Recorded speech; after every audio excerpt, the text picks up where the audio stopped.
But thank you all so much for joining us. Best-selling author Victoria Christopher Murray will discuss her new historical fiction novel, Harlem Rhapsody, in conversation with Ashland Library Director Meena Jain in this installment of Author Hour in Massachusetts.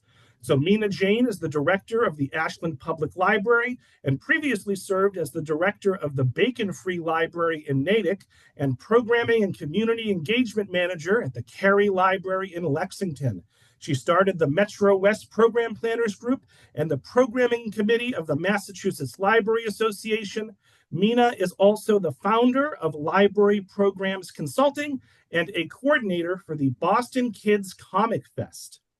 And Victoria Christopher Murray needs no introduction, but she is our New York Times bestselling author of more than 30 novels, including one of my favorites, The Personal Librarian, which was a Good Morning America book club pick, as well as The First Ladies, which was a Target 2023 Book of the Year. Both of these she co-authored with the aforementioned Marie Benedict. Victoria is a NAACP Image Award winner for outstanding literary work for her novel Stand Your Ground, which was also a Library Journal Best Book of the Year. And Victoria holds an MBA from the New York University Stern School of Business. So, folks, let's give a big virtual round of applause to Victoria and Meena for joining us here tonight. And Meena, you can take it away. Thanks so much. Thank you, Robert. That was the most enthusiastic introduction I've ever had. Victoria, it's so nice to meet you. I've been so looking forward to this ever since Robert asked me if I would chat with you. I'm like, of course I will. Yes, well, I've been looking forward to it as well. So thank you for having me. I'm so excited to be here. Absolutely. So I'm gonna talk about your book in just a second, but I wanted to ask you, you had started, before we started, you said a librarian had changed your life. And I think we're gonna have a lot of librarians here. So I wanted to ask you, what? Yeah, how did a librarian change my life? So if I could start a little bit before the librarian, because there are two people, a teacher and a librarian. And they played together. So I've always wanted to be a writer. I came out of my mother's womb knowing I was going to be a writer. That's the only thing I've ever wanted to be, a writer. Then sometimes I thought about being a ballerina and then the school crossing guard when I was in kindergarten. I loved Mrs. Kennedy. But I really always wanted to be a writer. And I think because I loved reading, even as a child. And I wrote my very first masterpiece when I was 7 years old. And a lot of people don't think you can write a masterpiece at 7, but you can if you plagiarize. Okay. And I wrote something called Betty and the Witch. And it was about a little girl who wore a red uniform with a hood to school every day. Mm. She had 3 bears who were her brothers and 3 pigs were her sisters. And their next door neighbors were 7 little people. And I can't even really remember the role of the good witch and the bad witch. I can't remember the parts they played. But my parents read it, loved it so much, and gave it to my teacher. I had no idea what was going on, but I'll never forget the day that the teacher told me that the entire 2nd grade was going to perform it as a play. And so there were a couple of things I remember about that. I remember being told I could have any part I wanted because I had written it. Mm-hmm. That was the first thing. Then the second thing that I remember, some of the practices, but I remember being introduced as the writer at the end. And I was only 7, but that changed my life. Mm-hmm. And knowing, now this is something I don't know why I knew. I love to read anyway, but I knew that if I was going to be a writer, I had to be a reader. Mm-hmm. So I was committed to reading every book in the children's section. I was always committed to libraries, spent all my time in there. And I was a freshman in high school when the librarian in that high school, she saw me in the library all the time. And she said to me, one day, she pulled me aside in the middle of my 9th year in school, pulled me aside and gave me a book. And this librarian, I was in a predominantly white school. The librarian said to me, I know how much you want to read. I want you to read this book. I turned the book over, looking at it to read it. And I saw a picture of a Black man. I had never seen a Black person on a book. Mm-hmm. And I said to her, who is he? Why is his picture on the book? And she said, he is the writer. And you told me you wanted to be a writer. And I wanted you to read some Black people who were writers. This was a white librarian. The picture was Richard Wright, and the book was Native Son. Ah. And that changed my life, because for the first time I saw that before it was a dream to be a writer, it was a childhood dream. And this was a librarian who understood that I needed to see Black writers if I could ever imagine myself. Changed my life. Mm-hmm. That sounds really inspiring. Wow. I do want to say that I did write a Nancy Drew book when I was a kid also. See? That's just what we do. Did not change my life though. Nobody made a play of it. Yeah. But you're right. Like every writer I've ever interviewed loves to read and read from the time they were a child. So I really love that. Yeah, and what I love is that even though my parents were buying me books and everything constantly and kept me in the library, I love that the librarian said, I think she needs a little bit more. She needs something else. And it was a librarian who recognized that. And from there, I couldn't get enough. I couldn't get enough of all authors. Oh, wow. Librarians do rock. And, people can agree with me in the chat. They do. Okay. So your new book came out a couple of weeks ago, Harlem Rhapsody. It's wonderful. I'm trying not to squeeze too much about it, but I want you to tell us, what is it about? And then we'll get into some questions about the book and maybe some of your history, actually, because I have a lot of questions. Okay, so Harlem Rhapsody is my first solo historical novel, and it's the story of a real person, Jessie Redmon Fauset, who ignited the literary side of the Harlem Renaissance. Without her, we may not have Countee Cullen, Langston Hughes, Nella Larsen, any Harlem Renaissance writer that you know and love.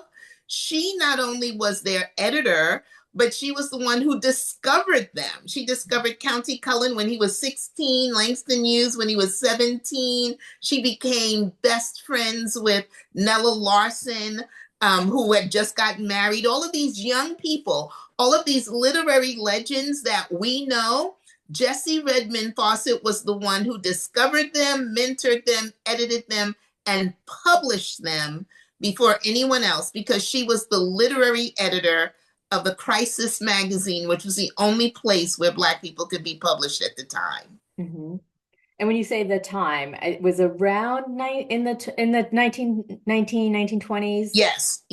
She began working at the Crisis magazine in 1919. Okay. And so this was the beginning this was only 50 years after emancipation.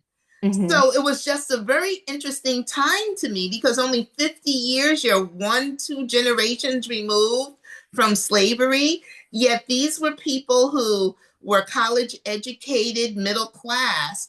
And because of her, there was the beginning of the Harlem Renaissance. And did you know about her, or did you read about her somewhere in some of your research and were like, oh my gosh, her story has to be told? I wish it were that way, because then I would be more sophisticated about it. But no, I always say that Jessie found me, because when I wanted to write my first solo project, I didn't look for a person at first. I started looking for what would I want to write about. I wanted to write about a certain time period. I love the Gilded Age. I thought writing about a writer would be really interesting. I hadn't read too many historical books about a writer, and that took me to the Harlem Renaissance. So what I wanted to do was to write a book about the Harlem Renaissance. I didn't know who. And so when I began researching, just the surface research of women of the Harlem Renaissance, I could put in women of the Harlem Renaissance and men would come up. Like it would be Langston Hughes and Countee Cullen. I'm like, they're not women. And were there no women in the Harlem Renaissance? And sometimes I saw Zora Neale Hurston or Nella Larsen. But I just kept looking, and there were two things that led me to her. One, there was a quote when I put in Women of the Harlem Renaissance. It was a quote from Langston Hughes, who said that Jessie Redmon Fauset was the midwife of the Harlem Renaissance. I didn't know what that meant, never heard her name. He said that in one of his books. And so then there was also right beneath that a podcast that I could go to. And it was called Harlem on My Mind by Tremaine Lee. And one of the episodes was about Jessie Redmon Fauset. So I had this 30-minute story of Jessie. And from that point, once I knew that she discovered like everybody. Nobody ever asked, where did Langston come from? Or where did Countee come from? Or where did Gwendolyn Bennett come from? She discovered everyone. Mm-hmm. And once I discovered that, I knew her story had to be told because she had been erased from history. Mm-hmm. And why did you make this a historical fiction book versus nonfiction? So I've never written nonfiction. I am a much better liar than I am a truth teller. And so, I mean, remember when I wrote that masterpiece at 7? I've been making up stories my whole life. Mm-hmm. So I'm not a nonfiction writer. I'm not even too much of a nonfiction reader, although I do like biographies and memoirs. But I only write fiction. Mm-hmm. And I think those are two different spaces. I think those are two different writers. And so I've written over 30 fiction books, so I was going to stay in this lane. Mm-hmm. Let me go back to your history a little bit, because I do want to dig into the book more, and I know we're going to get questions from people about it. But I find your history fascinating because you actually started out as a romance writer. Well, I wouldn't say that. Okay. Although I think a lot of people would call me a romance writer, but I never thought I was writing romance, ever. Because I don't read romance. And so I never saw myself that way. Other people saw me that way. A lot of people said that I started off as a Christian fiction writer. And I didn't see myself that way either. What I do is I have always just written what was in my heart. I've never written to a genre ever until I wrote The Personal Librarian. Mm-hmm. That was the first time that I said, okay, this is a genre, historical fiction. Let me find out the rules of the road and go along with that. But before, I was just writing what was in my heart, which is why one of the best reviews I ever received was for The Personal Librarian. And a gentleman said, Victoria Christopher Murray can write anything. And it was just like one of the best things anybody could say, because I've never written to a genre at all. Wow, that's really interesting to me, because I was looking, on your website, of course, you had written The Pride, The Wrath, the Deadly Yes, Sins. the 7 Deadly Sins. Yeah. And so you don't consider those romance? Oh, not at all. Not the 7 Deadly Sins. Somebody always dies in the 7 Deadly Sins. Okay. Yeah. I was like, oh, they look like romance. Yeah, no, I took the 7 Deadly Sins from the biblical terms of lust, envy, wrath, greed, and pride were the ones that I've written that ended up on Lifetime TV. Mm-hmm. But because they're deadly sins, someone died in the beginning, but somebody always ends up in a really bad situation. Okay.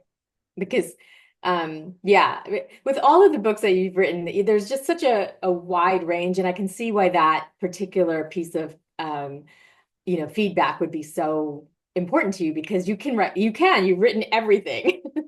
Well, I've tried to, as I said, I've never been genre specific. Because I don't think I understood genres when I first began writing. Mm-hmm. Because what does this mean? Somebody said I was writing Christian fiction. I was like, okay, don't you have to read a little bit of it to know something about it? And I never read Christian fiction. Mm-hmm. I never read romance. Then Stand Your Ground, someone said it was suspense. I didn't read too much suspense as an adult. So I just write the stories that are in my heart. Even in this genre of historical fiction, I have to find the subject that I want to spend the next 2 years every day of my life with. Mm-hmm. That totally makes sense. So then, going from like the various genres that you were writing into the relationship you had with Marie to write the Personal Librarian and the First Ladies. How did that happen? How did you like meet at the grocery store I and know, like, right? oh, I love your writing. I love your I writing. Let's write a know. book together. No, it's so interesting. So I'm glad you brought up the seven deadly sins because this plays a part in it. So Marie had always, once she became a writer, she's an attorney by trade, but once she became a writer, she had always written these wonderful books about women who had been lost in history. And one of the people that she had discovered during her research of who she was going to write next was Belle DaCosta Green, the subject of the Personal Librarian. And so, but once she decided to write Belle, she discovered that Belle was Black passing for white. And Marie, she wasn't trying to be politically correct. She was just trying to do the right thing for the character. And she said that she really wanted to write with a Black writer. But unfortunately, publishing is very much like the rest of the world, and it was very segregated. She didn't know any Black writers. And she just happened to read my novel, Stand Your Ground, that I mentioned. And I had written that book from two women's points of view, a Black woman and a white woman. And Marie said after she read it, she wondered if I would be interested in doing a collaboration with her. Now, what I find so fascinating about that is that she didn't know me at all. She just read a book. I could have been a horrible person, So she read the book, and then she put together a 3-page synopsis to give to her agent, who gave to my agent, and it came to me. So I don't know any of this backstory that I just told you about. My agent just said to me, wouldn't it be great? Just look at this. Just look at this synopsis. So the first thing I did was look up Marie Benedict. I didn't know her. And I saw that she had been writing these wonderful stories about women who have been lost in the folds of history. I wanted to know what she had to do with me, because the book I was working on at that moment was called Lust. Like I always tell people, I write books that end up on Lifetime TV. I have 5 books that are on Lifetime, which is really a lot compared, And so I was like, what does it have to do with me? She's writing very important books. I write Lifetime movies. And but then I started reading the synopsis, and I couldn't get past the second paragraph. I just couldn't, because the first page was totally about J.P. Morgan. And I didn't care about J.P. Morgan. I couldn't imagine writing anything about J.P. Morgan. I just didn't understand what it was. So I would pick up the synopsis and put it down, pick it up and put it down. And my agent kept calling, and I was like, oh, I'm so busy. And then in the middle of it, one day my agent called me, and she's like, look, 3 months have passed. Nobody is that busy. Just read it. They keep calling me. Read it and see if you're interested. So I knew I had to force myself. So I read the first page. I was like, really, this is J.P. Morgan. I can't take it. And then the second page got a little bit more interesting. It was about Belle DaCosta Green. Okay, I'm not kidding you. The last paragraph on the third page said, and no one knew that Belle DaCosta Green was Black until she passed away. I was like, are you kidding me? We could have saved 3 pages and 3 months if you had just written that. If you had just written that. And so I couldn't run to the phone fast enough.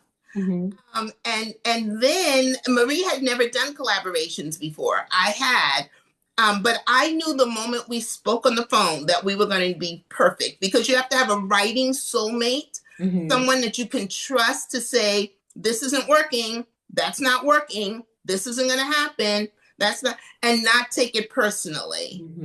And I knew right away, and she's like a sister to me now. Oh, that's amazing.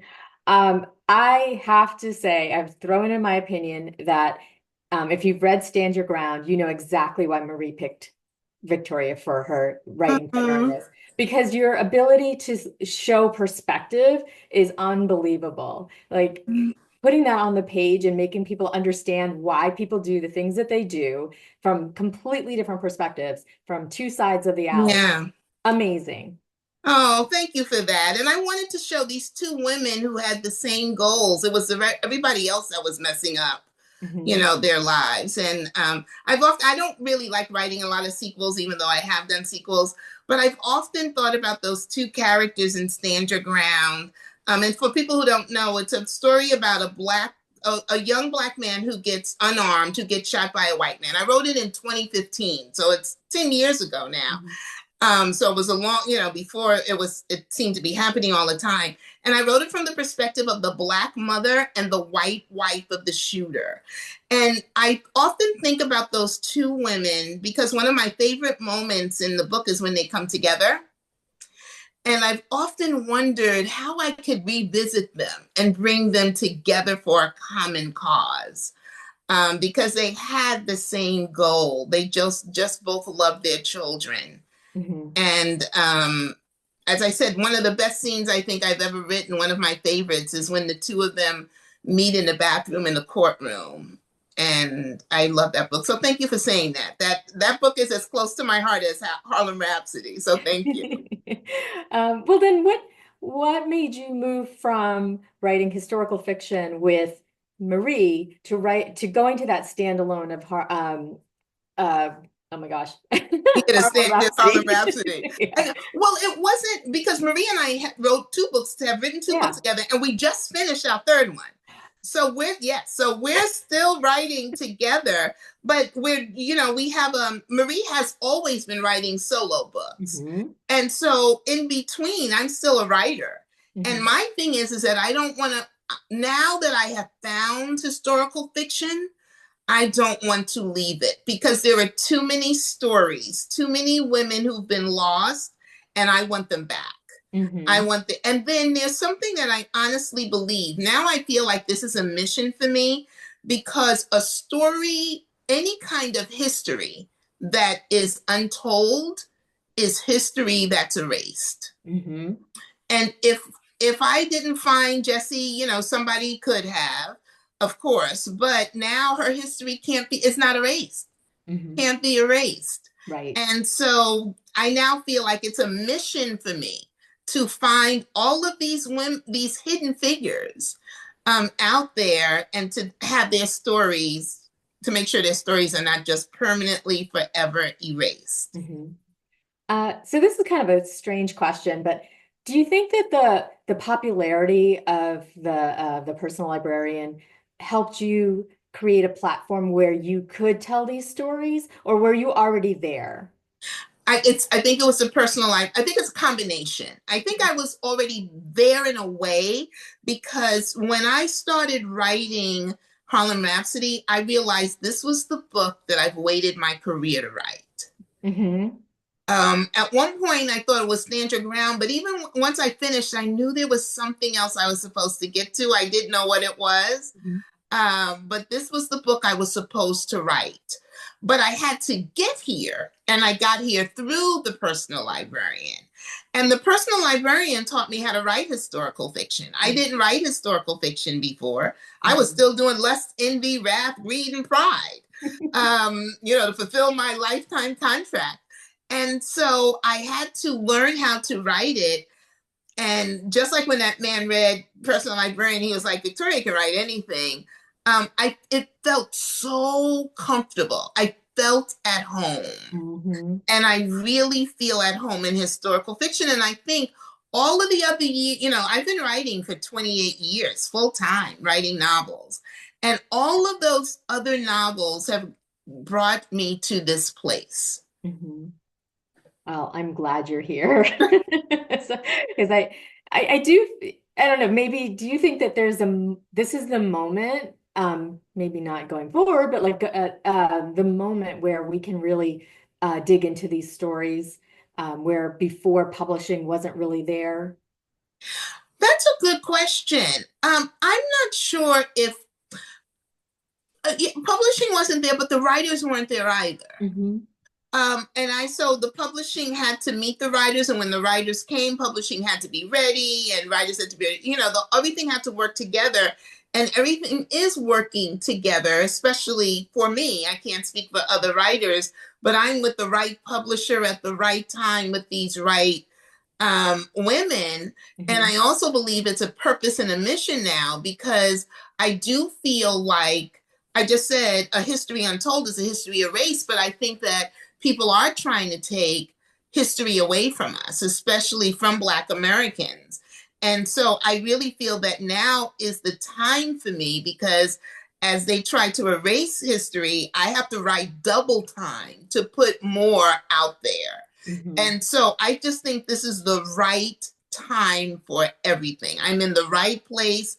I have some success under my belt with historical fiction. The Personal Librarian has sold over 1 million copies, which I didn't even know you could sell 1 million copies of books anymore. The First Ladies has done almost as well. It hasn't been out as long, so 300,000 copies, a lot of copies out there, and more people are still continuing to read it. And so I'm just hoping that Harlem Rhapsody will follow in the same footsteps, and every story that I uncover will do the same thing. Mm-hmm. Okay, so those were, I have like many more questions, but I'm going to get to some of the attendee questions. Oh, yes. For instance, because you said you don't read genre fiction, a couple of people, Dottie and Marilyn, would really like to know, what do you read? I consider most of the things that I read a contemporary fiction. I read a lot of biographies, a lot of memoirs. I do read a lot of historical fiction now, because I think you do have to read it to study it. But I would say mostly contemporary fiction, mostly. Okay. Any particular authors or subgenres within that? No, women's fiction. I said I haven't read romance a lot, but there's a writer that I've read. I've just caught up on all of her books, Countee Cullen, who everybody says, and everybody's telling me, well, Victoria, you say you don't read romance, and Countee Cullen's a romance writer. I was like, look, I don't care what you call her. That woman is one of the best writers on the planet. So and she can write anything, because and it doesn't feel like genre romance writing. It doesn't at all, because of the issues. So I spent a lot of time catching up, because last year I just discovered her, even though she had 20 novels out there. Right now I'm reading Casualties of Truth by Lauren Francis Sharma. Mm-hmm. And it's a dual timeline story of a woman who got herself in a fix in South Africa in the 90s. And now the 90s are coming back to haunt her and her husband. So it's very interesting. Very interesting. Is that, Karen asked this question, which I think is awesome. What's on your bedside table to read? Is that what's on your bedside? Yes, I'm reading Casualties of Truth. And it's on my bedside stand right now, but it's on my phone. I have it on my Kindle. I have it everywhere, because I cannot put this book down. Good to know. And I'm going to say I love Countee Cullen, but her book Hoops broke my heart. Okay, so I haven't read Hoops yet. I just finished reading Real. Oh, sorry, Long Shot. Okay, I just finished reading Real. Love that book. Yes, and so I love that book. I think my favorite, I read Before I Let Go, and then I read This Could Be Us, and This Could Be Us is the first book, and I read all the time. When I'm not writing, I'm reading. And this is the first book ever. When I got to the last page, I was like, no, I don't want them to leave my life. I want to stay in their life. I want them in my life forever. Yeah. And I remember people used to say that about some of my characters, and I'm like, what are you talking about? These are fake people. That book, those characters, I was so sad to see them go, because I was like, I just want to be with them every day. I want to know every day, what are they doing? It's just so funny, because that's why I'm a rereader, because I just can't let them go. I just reread them. I would love to be a rereader. It's just that there's so many books I want to read. Well, I listen to books I've already read, so that's how I read. That's a good idea. Yeah, that's, like vacuuming, whatever, I'll be listening to. That's a good idea. But you had said, and that Countee Cullen, best romance writer, whatever, and you're just like, she's a great writer. Yeah. Interestingly, on your website, it says that you're one of the country's top African-American contemporary writers. And I'm like looking at that going, you're just an amazing writer. Yeah, recently I heard that. Do you know what I mean? I heard somebody reading the bio, and I was like, I think I'm one of the top writers. Yes. I don't know who wrote, I can't remember who wrote my bio and why that was, put in there. And I think I'm going to take it out. I think I'm going to take it out because in Harlem Rhapsody, there's a writer, Jain, who was one of the big Harlem Renaissance writers who didn't want to be called a Black writer because he said he wanted to be called an American writer. Yes, totally makes sense to me. Okay, so let's get into Harlem Rhapsody now that we're halfway through our time. Like I said, I had so many questions. I have more. But how did you do the research for this book? I love the research. That's one of the things I love about historical fiction is the research, because it feels a lot more serious than writing my Lust book. But what I did first, after I did the surface research, was I wanted to know where would be the best research library to go to, because the internet is not the place to research. Half of the information on there is wrong. So I went to what was the library of the Harlem Renaissance, the Schomburg. And I spent about 5 weeks in Harlem, New York. And I'm from New York, but I never lived in Harlem. And I'm telling you, it was one of the best experiences of my life, because some of the buildings that Jessie went to were still there. The church, the building she lived in, the YMCA where Langston lived, as well as the library. And then I studied in that library every day, from reading the letters to reading all kinds of articles, reading letters between Langston and other people, but getting a feel of him and of Countee, all of that. And I spent 5 weeks up there in the library every day, and then came back and read W.E.B. Du Bois' biography, because I couldn't find a lot on her, but she's always mentioned with him. And so that's how I did the research. And then I also read every issue of the Crisis magazine from October 1919 to September 1925, because that's when she was there. And so it really helped me to see the language. So people say that the language of the book is beautiful. Well, I got it all from the Crisis. That's how they were speaking. And then I got to see their issues, what was important to them at the time, what was important to Jessie at the time, and really got to see a lot of them. I think the Crisis was the thing that gave me the most information out of everything that I had. I mean, it sounds like you completely immersed yourself in their world. I had a hard time leaving Harlem 1920 when I turned in that book. I had a very difficult time, and Marie and I were on to our third book together, and Marie was like, slap out of it. She wanted to come out of it, honey. We got to write this other book. And I was still in Harlem. I had just such a hard time leaving that. And, also that's the foundational research. A lot of people don't realize that research never, ever ends, because you don't know what you don't know until you don't know it. And what I mean by that is, like, when the book opens up, she arrives in Harlem. I had to figure out, well, were they in taxi cabs then? Were they called taxi cabs? What did they look like? Was it the carriages, or were they real cabs with wheels? And then I had to figure out what was the layout of an apartment or a brownstone then. What would she be wearing? What were the popular colors of the day? And so that's why it takes me so long to write a historical fiction, because I'll sit down with all of the research in my head. Now I'm ready to sit down and write. But then I have to stop to say, was it called the bathroom?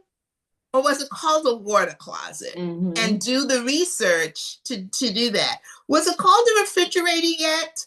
Or were they still calling it an icebox? Those kinds of things. Yep. To make it more authentic, to make sure it's authentic.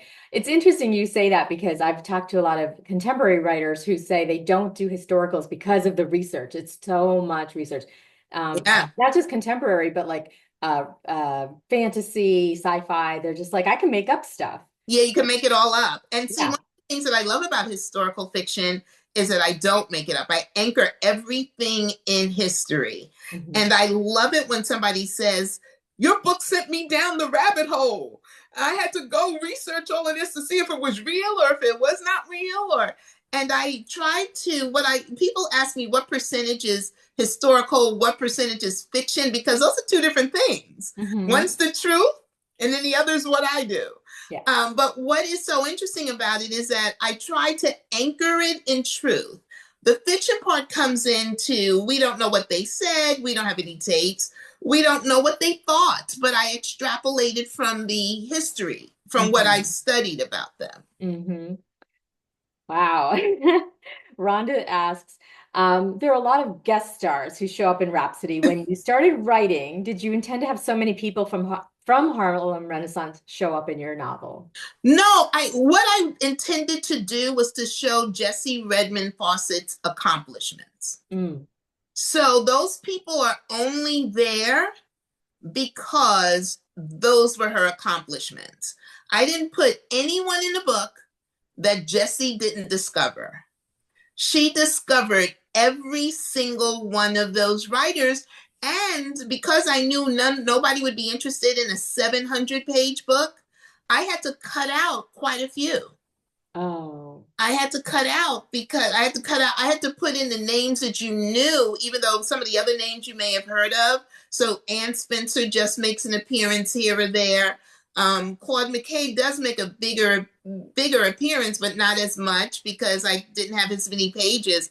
So I wasn't just doing this. Somebody said it felt like a family reunion, with all of the people showing up. What I was doing was writing about her accomplishments, and it was her accomplishments that brought in all those people. That's what is so amazing about this woman's story. She discovered, mentored, edited, and published just about every Harlem Renaissance writer that's out there. And she did it before anyone else. She probably published at least the first 20 to 25 poems of Langston Hughes. At least that many. And so that's how that happened. Jill asks, what did you leave out of the book that you wish were in? Because I would have read it if it was 700 pages. That was me, not Jill, but I would have totally read it if it's because there's so much depth to it when you have all those different characters. Yeah, you know what was interesting? One part that I had to take out because it really was getting too long. The first draft was 140,000 words, which is about a she was a huge advocate for women writers. She wanted to make sure that women writers were going to be given their due and never forgotten. She wasn't thinking about herself. And so there were lots of scenes where I had more of the women writers in there, and I had to take them all out. So that was one thing that I had to take out. I took out a couple of her scenes with W.E.B. Du Bois, just so, because sometimes with historical fiction, you want to stick to the truth of the story. And sometimes you're like, girl, you doing this again? So I got rid of some of that. And so, yeah, there was quite a bit I had to cut out. I had to cut out a lot. Okay. Well, I mean, I think because you've intrigued us, we're going to go down that rabbit hole and find out about all those people. So yeah, you've created a path for us to learn about those people that you had to cut out. That was an interesting question in the chat. Your love of historical fiction and research leads me to ask if your next stop may be Broadway as a dramaturge, which is a word I've never actually heard. Dramaturge. Yeah. What is that? I don't know. Let us know what that means. Yeah, because Broadway sounds pretty good to me. I know. Well, you've been on TV, so, and I think the Personal Librarian is going to be a series, right? Yes, it has been optioned to become a mini series. Now, I want to go back to Personal Librarian for 1 second, because the one thing that is really like a thread in these books is a secret. So like in my Personal Librarian, she was passing as white. Yeah. And in Harlem Rhapsody, there's a little affair going on. I don't think it's a spoiler to say that. Yeah, it's not a spoiler. Yeah, so she was having an affair with Du Bois, and he was married and had, whatever. So is that something that like you put into it for any particular reason, or was that actually happening? Or yeah, I know that. Yeah, would never, and Marie wouldn't either, make up an affair. Because that changes a person's character. And so I try to not do anything to change their character. I work very hard on that. So I just extrapolate what I know. I would have never written about either affair if I would not absolutely sure they happened. Mm-hmm. And so I know that the affair in Harlem Rhapsody happened because David Lewis, who was his biographer, talked about all the women in W.E.B. Du Bois' life, but he made a distinction with Jessie. Mm-hmm. He kind of like pulled her out of the paragraph and gave her her own, section. And he talked about them being star-crossed lovers. Mm. That's very specific. Yeah. He didn't say they were lovers. He said they were star-crossed lovers. And the only time I'd heard that term was with Romeo and Juliet. Mm-hmm. So that's how I could build out, because his Pulitzer-winning biography, he said, though that information came from interviews, both on and off the record. Mm-hmm. And then he also said they had a parallel marriage. That part, I didn't know what that meant. Although I was interviewed by someone recently who said, oh, I know what that means. They had an affair for like 14 years. That lasted as long as some marriages. So that was a long time. So I would have never made up that. And in fact, with Harlem Rhapsody, I wondered if I could write the story without the affair. Because I really wanted to, there were two things I was concerned about. I wanted to keep the focus on Jessie and all of her accomplishments. And I wasn't trying to sully anyone's reputation or do anything like that. But I realized that once I tried to write it without the affair, there were plot holes. Mm-hmm. From how did she get there? Why did she get there? Why was she the only literary editor ever? There was never one before her, never one after her. Mm-hmm. Even down to the novel that she wrote, her first novel, based on them, down to the title, There Is Confusion, based on them. Yeah. There was a very interesting poem that she wrote that's one of her most famous poems, and it has an interesting last line. And if I were to put that poem in the book without their affair, it would have been totally, somebody would have said, what does that mean? Mm-hmm. And so you couldn't write the story without their affair. And there's a good question to be asked. Would the literary side of the Harlem Renaissance have happened without their affair? Mm-hmm. That's a good question to ask. And I think people will ask that at the end of the book. Mm-hmm. And I also discovered that while these people were so extraordinary, they were ordinary first. They were ordinary people who did extraordinary things, and we have to take people down from this pedestal and recognize that they were men and women. Mm-hmm. Absolutely. I looked up dramaturge, and it fits you like to a T. It's a literary editor on the staff of a theater who consults with authors and edits texts. You could so do that. Yeah, and I used to do that. I don't have time anymore, but I used to do that with novels. So I didn't know that they had that on Broadway.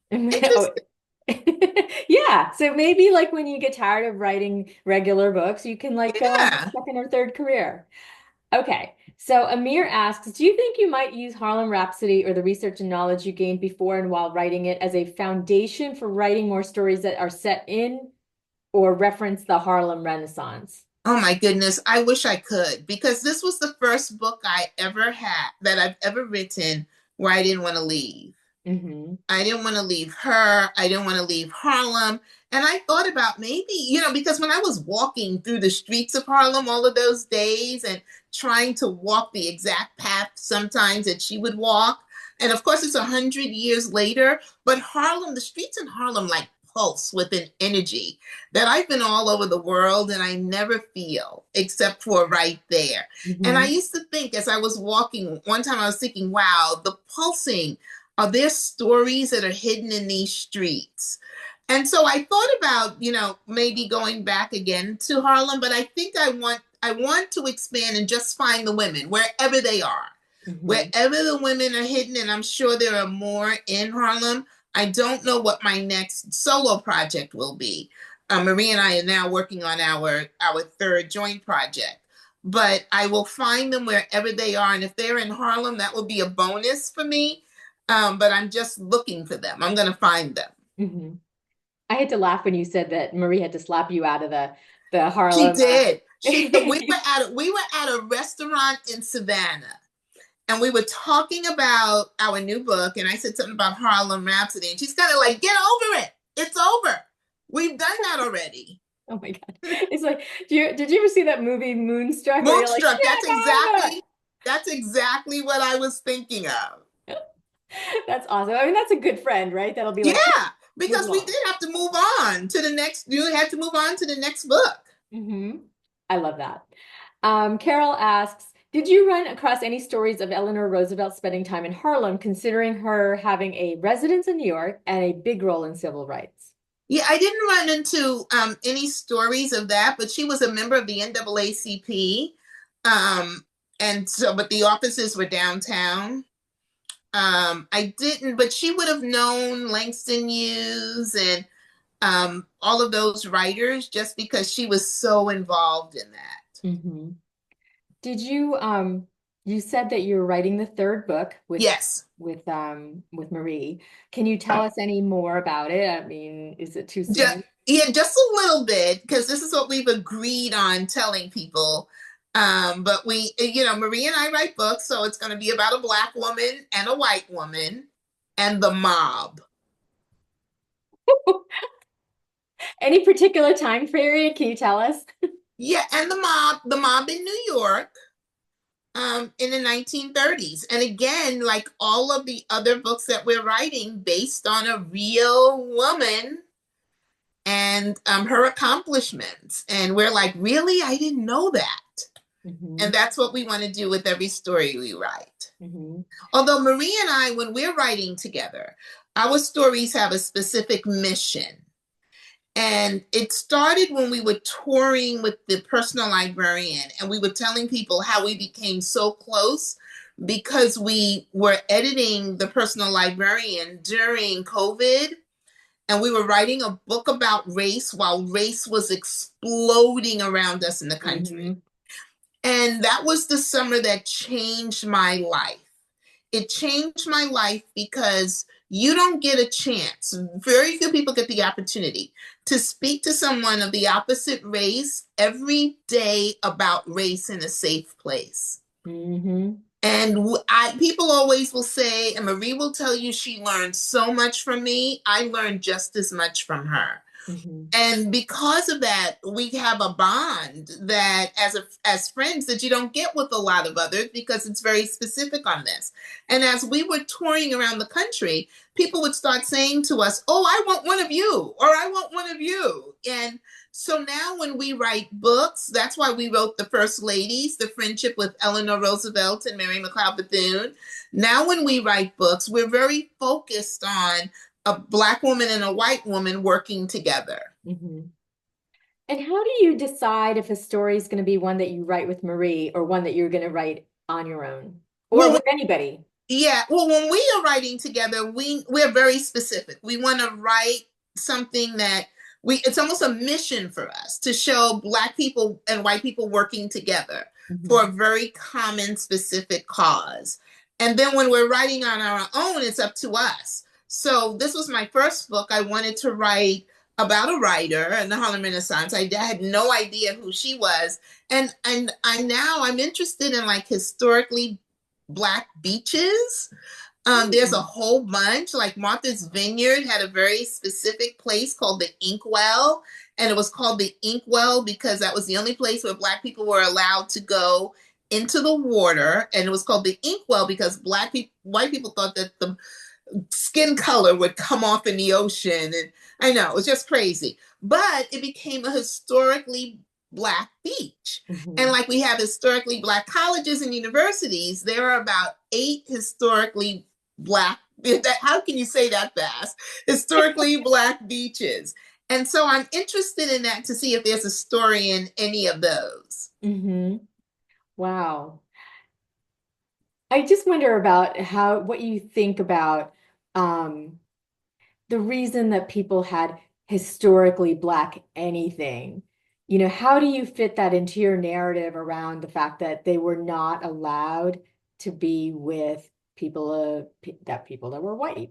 Yeah, well, I think that's exactly what it is. And and that's one of the things I'm so proud of as being a Black woman, is that when we were excluded, we made our own. And so historically Black colleges came from Black people not being allowed to go to white institutions or them having a quota on the number of Black people who could go to a certain institution.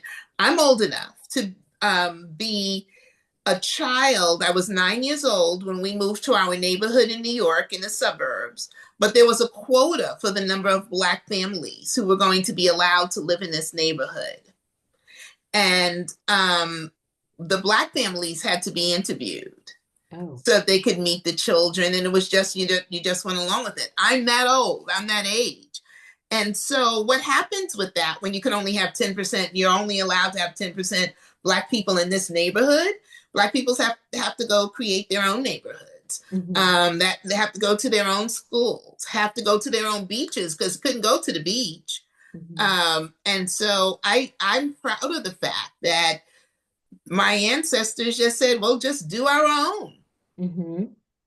And I was also curious about what you said about you and Marie having the time to talk together, a Black woman and a white woman, and learning from each other. Do you feel like the books that you're writing are creating that space for people to talk about these, very tough topics that were historically happening and also currently happening? Yes, in fact, we started something called Conversations in Black and White. And we had our first session with Deb Roberts from ABC News. And we did it down in Charleston. Or was it Savannah? I can't remember. We were in South Carolina, and we had book clubs from all over the country come together and talk about the first ladies and the things they learned. And Black book clubs met with white book clubs and just did that. And it was a wonderful thing because one of the things we discovered is people will ask us questions in the safe space of fiction. It's not safe all the time to ask a question about race. If you're white, you're afraid you don't want to offend someone. If you're Black, sometimes you get offended when I'm trying to tell people, don't be offended. Let's listen, let's hear. And so we really want to write books that will give people an opportunity to have discussions, and they can feel very, very, very, very safe. And fiction's a very safe space. And Marie will tell you that historical fiction really is a great place because we're removed from that time. So we can look back and say, oh, those people were doing it, but not us. But let's talk about what those people were doing, even though it's very current. That's a really interesting take on it. And do you think that that there's more space now for, and we were talking about this earlier a little bit about, do you think that you're seeing more people of color being able to write the stories that they want to write, that publishing is allowing for that and promoting it and supporting it? Yes, I think we can have those conversations. Yes, I see it. I see it. I'm experiencing it. And there may be some writers who may think that I have more of an advantage than other writers, but that's like in any career, but the space is now being provided. And so what we need to do is to do the right thing with this space. With my publisher, complete support on my books. I'm on an extensive tour, the publicity, everything from the marketing to the publicity, to all of the people who are part of Berkeley staff. They are so supportive of me. It's crazy. And to be honest, I've been in this business for 28 years and have always been with great publishers, but I've never had the advocacy that I have now with Berkeley. Let me just ask you one last question about the going back to the research a little bit, because I really want to know if you're feeling like this is also a moment where it's easier to find those hidden stories, either with your publisher helping or places opening up their archives or anything like that, because there's so much that feels lost to me. Yeah, and it's so interesting because the information is there, because they couldn't get rid of all of it, although a lot of the records were destroyed, but the information is there and we have to do the digging. And now there's more people interested in the history. So there's many more research libraries coming up. And now that they're working with authors, you know, they're making it more accessible, even online. So that you're not stuck with just a regular Google search. You can do Google Scholar searches. And I think there are tools that are going to make it a lot easier. I think part of writing a good historical book is spending all those hours digging and digging and just finding that, you know, one article takes you here and then takes you there, and spending 5 hours, you know, to discover that, no, it's not called a bathroom, it's called a water closet, you know. It took you 5 hours? Well, that one took a little bit of time because I really always want to use the right language. And sometimes modern writers, when talking about history, use modern terms. Right. And so I don't want that. I wanted to make sure. But that one actually probably took about 2 or 3 hours. That's amazing. Like, it seems like it would just be like out there without you had to dig for it. Yeah, I dig for it because I want someone to say, I don't want someone to say it was called bath. I want someone to say, this is when we started using the term bathroom. So that's what I'm looking for. Oh, okay. You know, and so you have to kind of dig through the records and dig through articles and everything. In the same article where I found out that it was about bathrooms, it was a person talking about he hated historical writers who did not use the authentic terms. And so I found out that the term teenager wasn't even used to 1950. Really? Isn't that crazy? So I was like, well, what'd they call them? What'd they call them if they weren't like what did you find out? I didn't go down that because it had nothing to do with me. So because you will end up for 5 hours someplace else. But I found out about water closet, and I found out that menus were called bills of fare. And so in the book, you'll see, in my book, I use bills of fare. I've actually heard that. I don't know why, but I have heard that. And I appreciate that you did that work so that we can learn from it. So thank you so much. This has been fascinating. I've really enjoyed this conversation. Robert, I'm going to pass it back to you. Thank you so much. This was great. So folks, let's give Victoria and Meena a great big virtual round of applause for a wonderful conversation. And Victoria, before I end things, any last words for the audience? No, I just hope that they will enjoy Harlem Rhapsody and all of the richness of the history that was there. It was really, to me, the first time there were allies in our life, because none of those Harlem Renaissance writers would have ever been able to write without the white patrons who helped them. It was just a wonderful time of literary celebration. So I hope people will enjoy Harlem Rhapsody. And once you enjoy it, tell a friend. There you go. So or tell 2 friends. Tell 3 friends. So folks, let's give a big virtual round of applause to Victoria and Meena. For those watching live, look for a follow-up email from me in about 30 minutes with a link to the recording, as well as information about some other upcoming virtual author visits, including Marie Benedict on April 2nd. I'll also include a link to Wellesley Books to purchase a copy of Harlem Rhapsody. I highly recommend it. I'm currently listening to it on Audible. I'm about halfway through, Victoria, and it's riveting. So folks, thanks again, and I hope everyone enjoys the rest of their night, and I hope everyone has a great weekend. Bye-bye. Bye. Thank you.